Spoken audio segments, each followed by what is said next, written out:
Ce qui s'est passé à la Cartuja ébranlera les fondations du football espagnol, et personne ne sait jusqu'où ira la tempête. Bienvenue sur votre chaîne de confiance, où nous vous disons toujours la vérité sans détour. Dans la nuit du samedi 26 avril 2025, le Real Madrid a été battu 3-2 par le FC Barcelone en finale de la Coupe du Roi, disputée au stade de la Cartuja à Séville. Un dénouement qui n'a pas seulement défini un titre, mais qui a déclenché une crise sportive et institutionnelle de proportions énormes pour le club blanc. N'oubliez pas de vous abonner, de laisser un j'aime et de commenter votre opinion sur ce qui vient de se passer. Une tension palpable dès l'avant-match. L'avant-match annonçait déjà un choc sous haute tension.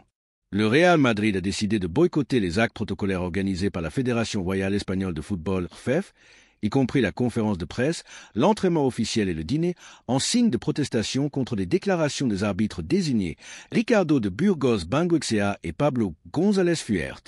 Ces derniers avaient exprimé leur malaise face aux critiques constantes du club via Real Madrid TV, qui avait diffusé des vidéos remettant en cause leur impartialité avant le match.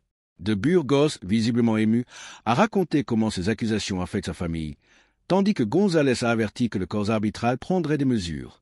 Le Real Madrid a considéré ces propos comme une menace directe à son intégrité compétitive, créant une fracture institutionnelle qui s'est ressentie sur le terrain dès le coup d'envoi, avec chaque décision arbitrale accueillie par des huées et des gestes d'incrédulité de la part des joueurs et des supporters meringues.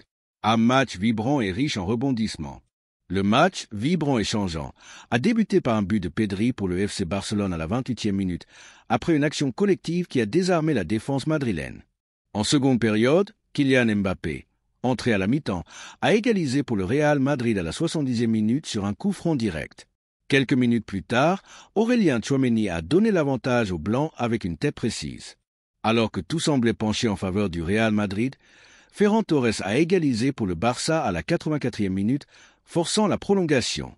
Lors de ces prolongations, Jules Koundé a profité d'une erreur défensive pour marquer le but décisif à la 116e minute, scellant la remontée blaugrana et offrant au FC Barcelone sa 32e Coupe du Roi. Une fin de match explosive et des expulsions. La tension émotionnelle du match a atteint des sommets dans les dernières minutes. 3 joueurs du Real Madrid ont été expulsés pour des comportements antisportifs envers le corps arbitral. Jude Bellingham pour s'être approché de l'arbitre avec une attitude agressive. Selon le rapport arbitral, et Lucas Vázquez ainsi qu'Eder Militao pour avoir invectivé le 4e arbitre dans un épisode chaotique après le coup de sifflet final. Mais le cas le plus grave concerne Antonio Rüdiger, qui pourrait changer le cours de la saison du Real Madrid. À la 119e minute, Rüdiger, visiblement hors de contrôle, a lancé un objet en direction de l'arbitre principal, Ricardo de Burgos Bengoechea. Des témoins confirment qu'il s'agissait d'un petit objet qui a touché l'arbitre sans causer de dommages physiques, mais que le règlement qualifie d'agression grave. Le défenseur allemand a publié un communiqué d'excuses quelques heures après l'incident, reconnaissant que « il n'y a aucune excuse pour mon comportement », exprimant ses regrets. Death sanctions lowered in perspective. Selon l'article 101 du Code disciplinaire de l'ARFEF, les actes de mépris ou d'agression envers les arbitres peuvent être sanctionnés par une suspension de 4 à 12 matchs. Si l'interprétation la plus stricte est appliquée, Rüdiger pourrait manquer la fin décisive de la saison de Liga, compromettant sérieusement les chances du Real Madrid dans la course au titre et sa qualification pour la prochaine Ligue des Champions. Cette sanction ne se limite pas à l'Allemand. Une sanction collective pourrait toucher d'autres joueurs impliqués. Toutefois, des sources de COP indiquent que les suspensions de Bellingham et Vázquez se limiteraient à la prochaine édition de la Coupe du Roi et n'affecteraient pas la Liga. L'ambiance dans le vestiaire est à son comble. La perte d'un défenseur central de la qualité de Rüdiger, combinée à l'absence de joueurs clés en raison de suspensions successives, place l'équipe de Carlo Ancelotti dans une situation critique alors qu'il ne reste que quelques journées pour conclure le championnat. Avec des joueurs comme Eduardo Camavinga déjà forfait pour le reste de la saison en raison d'une rupture du tendon de l'adducteur gauche, le Real Madrid est décimé. Une crise institutionnelle révélée. D'un point de vue institutionnel, le dénouement à la Cartuja a mis en lumière les fissures dans la relation entre le Real Madrid et les instances du football espagnol. Le boycott des actes officiels, la protestation avant le match et maintenant les possibles sanctions renforcent l'image d'un club en conflit permanent avec l'ARFEF et le comité des arbitres. Des analystes comme Iturra González ont souligné que cet épisode pourrait entraîner une sanction exemplaire visant à établir un précédent pour éviter de futurs défis à l'arbitrage. Conséquences sportives dramatiques. Les conséquences sportives pourraient être désastreuses.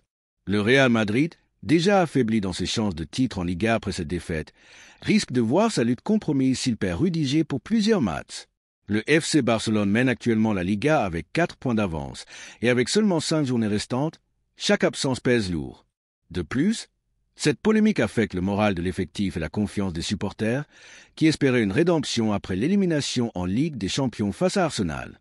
Le futur d'Ancelotti en question. Sur le plan directif, l'avenir de Carlo Ancelotti, déjà fragilisé par une saison irrégulière sans titre majeur, est de nouveau sous le feu des projecteurs. La Confédération brésilienne de football, CBF, intensifie ses efforts pour rapatrier l'entraîneur italien, avec des rumeurs de contact à la Cartuja pendant la finale.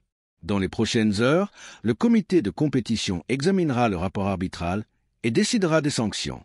L'incertitude plane sur un club habitué à résoudre ses crises sur le terrain, mais qui doit désormais défendre son honneur dans les bureaux.